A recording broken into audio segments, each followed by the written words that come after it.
Hello everyone, मैं ज्योति पारिक और आपका हमारे महाविद्यालय श्रीमती मोहरी देवी तापड़िया कन्या महाविद्यालय के इस यूट्यूब चैनल पर एक बार फिर से स्वागत है। इससे पिछले वीडियो में हमने अपने बीए सेकेंड ईयर में जो मानव भूगोल है उस मानव भूगोल की हमने शुरुआत की थी और पिछले वीडियो में हमने मानव भूगोल का अर्थ, उसकी परिभाषा और उसके उद्देश्य के बारे में हमने पढ़ लिया था। और आज की वीडियो में हम मानव भूगोल के विषय क्षेत्र के बारे में हम पढ़ेंगे। तो देखिए, इस टॉपिक में हम देखेंगे कि मानव भूगोल का जो क्षेत्र है वो कितना है, इसमें किन किन क्षेत्रों का इसके अंतर्गत अध्ययन किया जाता है। तो देखिए, मानव भूगोल के अंतर्गत मानव और पर्यावरण के बीच जो भी अंतर संबंध है उन अंतर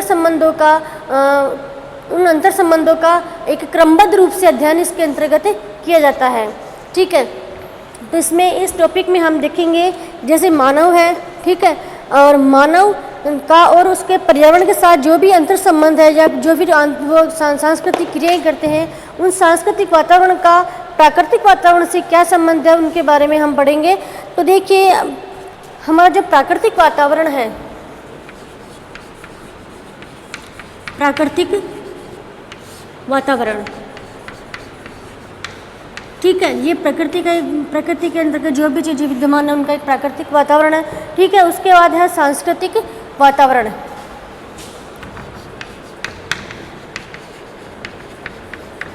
सांस्कृतिक वातावरण जो मानव के द्वारा निर्मित किया गया है। ठीक है, इसमें मानव के द्वारा किए गए जो सभी क्रियाकलाप है वो इसके अंतर्गत सम्मिलित की जाती है। देखिए, प्राकृतिक वातावरण, इसके अंतर्गत हम देखेंगे कि इसके अंतर्गत स्थलाकृति है, जलवायु है, मिट्टी है, स्थलाकृति, जलवायु, मिट्टी, वनस्पति, जीव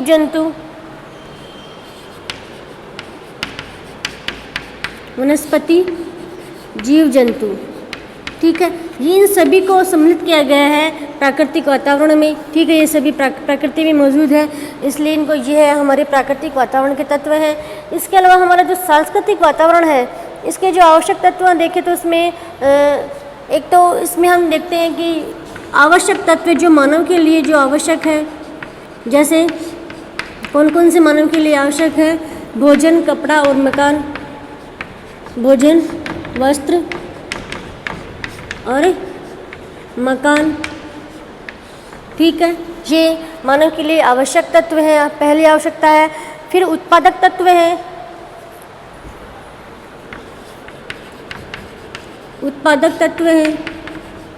उत्पादक तत्व में निर्माण,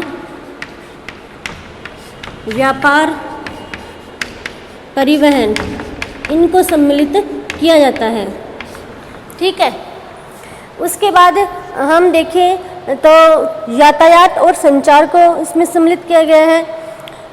ठीक है, फिर सामाजिक में हम धर्म, ठीक है, परिवार, भूमि, श्रम विभाजन। सामाजिक तत्व में हम देखें, इसके अंतर्गत धर्म, परिवार, सामाजिक श्रम,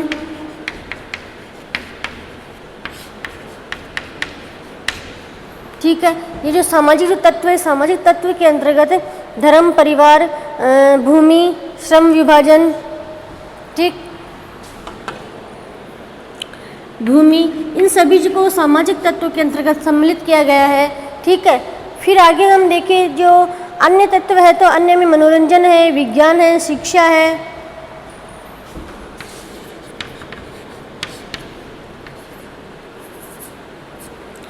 मनोरंजन है, विज्ञान या तकनीकी और शिक्षा। ये है हमारे मानव के द्वारा निर्मित किए गए सांस्कृतिक तत्व या फिर सांस्कृतिक वातावरण है।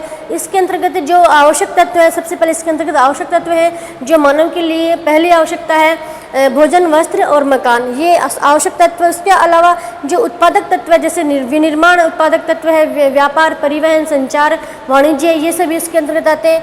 फिर सामाजिक तत्व के अंतर्गत धर्म है, परिवार है, सामाजिक क्रियाकलाप है, ये सभी इसके अंतर्गत आते हैं। और फिर अन्य तत्वों में हम बात करें मनोरंजन, विज्ञान और शिक्षा, ठीक है। तो इन सभी तत्वों से मिलकर हमारा एक सांस्कृतिक वातावरण निर्माण किया गया है, ठीक है। और ये है हमारे प्राकृतिक वातावरण। प्राकृतिक वातावरण के अंतर्गत प्रकृति के द्वारा जो भी हमें चीज़ें प्रदत्त की गई हैं, जैसे स्थलाकृति है, जलवायु है, मिट्टी है, वनस्पति है, जीव जंतु है, ठीक है। ये हमारा है प्राकृतिक वातावरण और ये हमारा सांस्कृतिक वातावरण, ठीक है। तो हम पढ़ रहे हैं मानव भूगोल का विषय क्षेत्र। तो देखिए विषय क्षेत्र के अंतर्गत ये आता है कि इसमें मानव या फिर प्राकृतिक वातावरण और सांस्कृतिक वातावरण के बीच में अंतर संबंध, इन दोनों के मध्य क्या है, एक परस्पर अंतर संबंध है।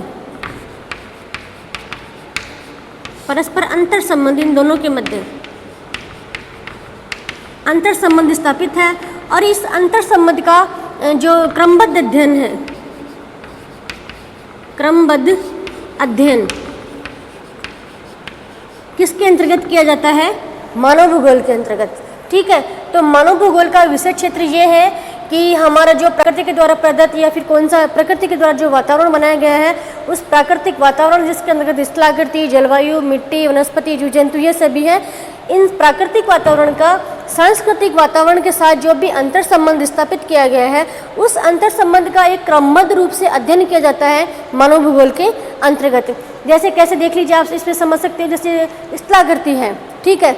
तो स्थलाकृति का ही मानव के साथ एक संबंध है, क्योंकि यहाँ पे जिस स्थान पर जिस प्रकार की स्थलाकृति होगी, उस स्थलाकृति के अकॉर्डिंग ही मानव अपनी क्रियाकलापें करेगा, अपने आप आवास बनाएगा, ठीक है। अपने जो सामाजिक तत्व है उसके अकॉर्डिंग होंगे, उसके जो उत्पादक तत्व जैसे विनिर्माण है, उसका व्यापार है, वो सभी उस स्थलाकृति के अकॉर्डिंग होगा।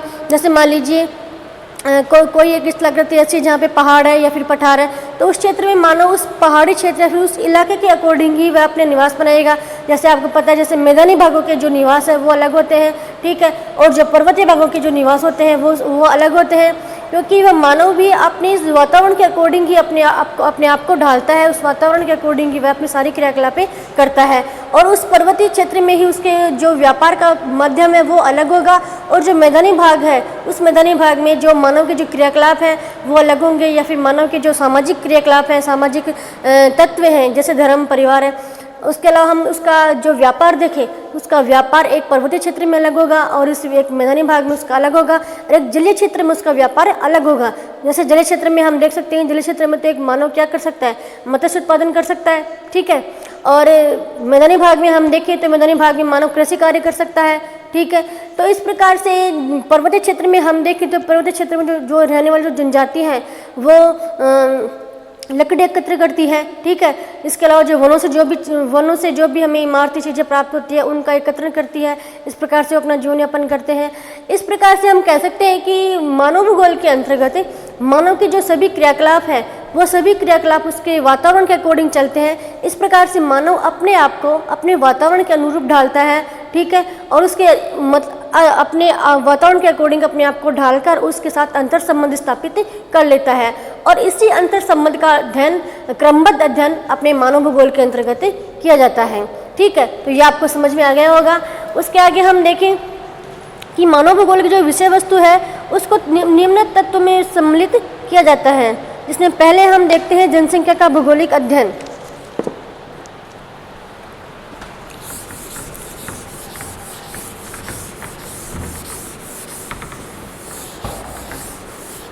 इसमें हमारा पहला बिंदु है जनसंख्या का भौगोलिक अध्ययन।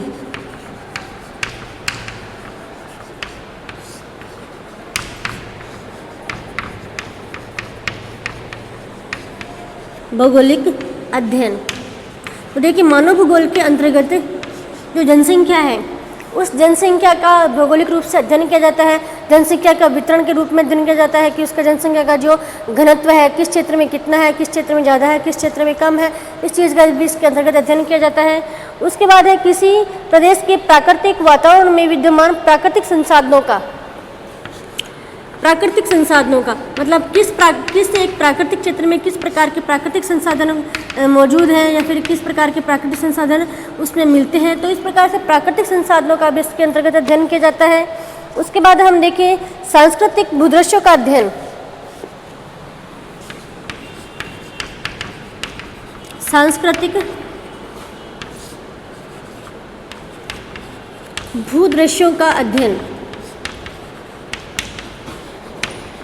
अब मानव भूगोल के अंतर्गत मानव के द्वारा बनाया गया जो सांस्कृतिक वातावरण है, उस सांस्कृतिक वातावरण में मानव अपने हिसाब से किस प्रकार की क्रियाएं करता है, किस प्रकार की सांस्कृतिक क्रियाएं करता है, उन सभी क्रियाओं का मानव भूगोल के अंतर्गत अध्ययन किया जाता है। ठीक है, उसके बाद हम देखें मानव द्वारा वातावरण समायोजन का अध्ययन। ठीक है, समायोजन का अध्ययन, मानव और उसके वातावरण के साथ जो समायोजन स्थापित करता है, मानव द्वारा स्थापित समायोजन का अध्ययन, समायोजन का अध्ययन कि मानव भूगोल के अंतर्गत जब मानव है वो अपने पर्यावरण के साथ किस प्रकार से सामंजस्य स्थापित करता है, उस सामंजस्य का भी मानव भूगोल के अंतर्गत अध्ययन किया जाता है। ठीक है, उसके आगे हम देखते हैं किसी प्रदेश के स्थानिक संगठन का अध्ययन,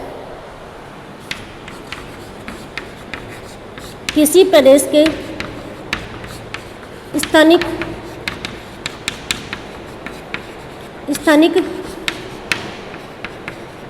संगठन का अध्ययन।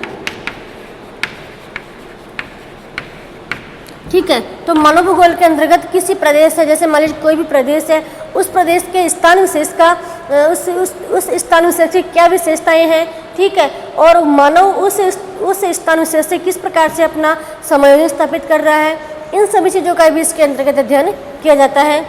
ठीक है, तो इस प्रकार से हमारे जो मानव भूगोल है, उस मानव भूगोल के विषय क्षेत्र में हमने देखा कि मानव भूगोल के विषय क्षेत्र के अंतर्गत मानव और उसका पर्यावरण के साथ जो भी अंतर संबंध है, उस अंतर संबंध का क्रमबद्ध रूप से अध्ययन किया जाता है। ठीक है, तो हमने देखा कि जो मानव के द्वारा बनाया गया सांस्कृतिक परिदृश्य है, सांस्कृतिक भूदृश्य है, उस सांस्कृतिक भूदृश्य या फिर सांस्कृतिक वातावरण का प्राकृतिक वातावरण के साथ सामंजस्य स्थापित होता है, और मानव किस प्रकार से अपने पर्यावरण के साथ सामंजस्य स्थापित करता है, और उस सामंजस्य का हम क्रमबद्ध रूप से एक अध्ययन किया जाता है, जो किस में किया जाता है, हमारे मानव भूगोल में।